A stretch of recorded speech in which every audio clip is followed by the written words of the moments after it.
Hello, my name is Carol Nadell. For those of you who've tuned in before, I welcome you back.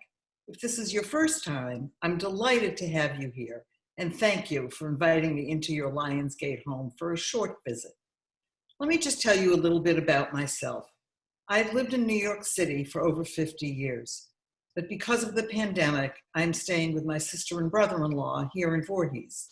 So at least for now, I am your neighbor. Over the past several years, I've enjoyed writing short personal essays about many aspects of my life, because I believe that much of what I write about can be easily related to by other people. I'm delighted to share some of these stories with you.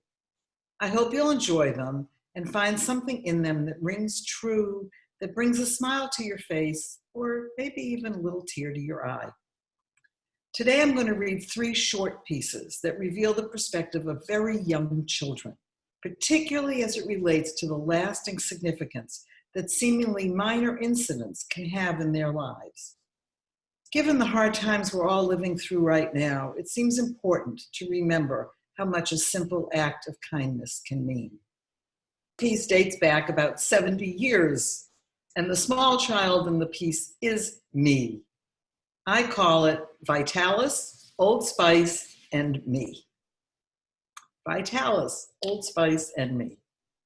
When I was a little girl, I would get my hair cut in what was then called Little Dutch Boy style at Garton's Barbershop on Langley Street in Newton Center, the hub of the commercial activity in the Boston suburb where I grew up. Mr. Garton, a lanky, gray-haired New Englander who really looked more like Mr. Chips than a barber, would pop me up onto his big black vinyl chair while my mother sat waiting nearby for him to finish. I always tried to sit as still as I possibly could while he was doing his job, because I knew if I let him work without my squirming too much, I'd be rewarded with one of my favorite butterscotch candies he kept in a large glass bowl on his countertop. The barbershop had a distinctive odor, unlike anything I had smelled anywhere else in my short life. The shaving creams, hair tonics, and aftershave bracers all combined to create an aroma I loved and that lingered in my mind and on my clothing long after I left the shop.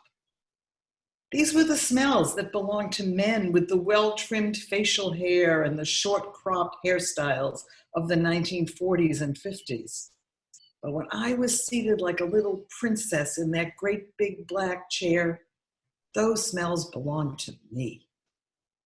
And so did the delicious butterscotch candy in the transparent yellow wrapper that the smiling Mr. Garton would hand me as I walked out of the barbershop.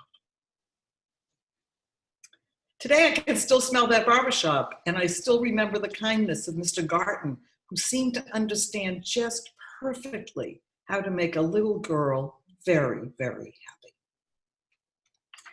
The next story jumps ahead about 50 years and is about one of my granddaughters. I call this one On Ribbons and Bows. On Ribbons and Bows. When our youngest granddaughter, Noya, turned 3, my husband and I decided to buy her a tricycle, her very first. We were so excited when we found a shiny red and blue trike at our local Toys R Us store. As the youngest of 4 girls, Noya had had her share of hand-me-downs, clothes, toys, books, even the cloth diapers washed and hung out to dry by her meticulous and devoted mother. So this would be one of the first significant purchases made specifically for Noya. We wanted it to be just right. And when we spotted that fire engine red and cobalt blue trike, we knew this was it. But how to present it, we wondered. It was clearly too unwieldy to be wrapped. So we settled on a huge red ribbon, actually a prefabricated red bow with multiple twists and turns. It was big, it was bright, and it showed off the already vibrant colors of the tricycle itself. As was our tradition with Noya and her sisters, We were to celebrate her birthday with the entire family at their house. We packed up the trike in our car and headed off to the party, filled with excitement to present what we hoped would become a prized possession. And we were not disappointed. Noya's huge brown eyes sparkled even more than usual when she laid eyes on her new means of transportation. But it soon became clear that what really thrilled her and filled her with palpable joy was that big red bow. When we explained that the ribbon was just gift wrapping and was meant to be removed, she was adamant. No, it was to stay exactly where it was, wrapped securely around the handlebars. And that is precisely where it did stay, not just for the day or for the first month or even for the first year. That ribbon survived several seasons, even though the tricycle was often kept out of doors. The ribbon was undaunted, snubbing its nose at snow, rain, and wind. It may have gotten a little shabby looking, and it lost some of its vibrancy, but that ribbon still adorned the tricycle long after Noya had outgrown it and graduated to a two-wheeler. Noya is almost 23 now, but she and I still talk about that bow. We laugh about how cute she was tooling around the neighborhood with the bow always on full display. But we also know that much of the profound bond we share today is tied up, no pun intended, in that swirly red ribbon. My final story today involves one of Noya's older sisters, Nechama, and I think you'll recognize a similar theme here. I call this one The Ties That Bind. And by way of explanation about the ending, my grandchildren call me Savta, the Hebrew word for grandmother. The ties that bind. With slip-ons, flip-flops, and Velcro closings, people don't think that much about shoelaces these days. But one particular set of laces holds a very special place in my memories and in my heart. Our newly minted 7-year-old granddaughter, Nechama, was visiting my husband and me for her eagerly anticipated birthday sleepover, by then a family tradition for her and her 3 sisters. The day was filled with special activities geared to the particular interest of the birthday girl.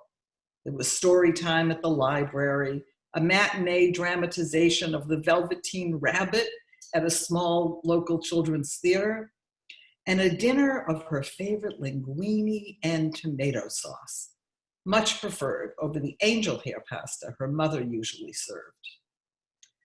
En route to one of our activities, I noticed that Nechama was almost tripping over her shoelaces. Even with double or triple knotting, they were way too big for her small sneakers. These laces should have belonged to a 7-foot-tall basketball player, not to my diminutive granddaughter. Come on, I said, let's go get you some new shoelaces.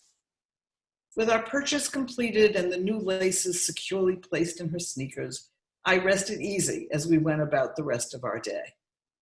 And I thought I detected a new bounce in her step.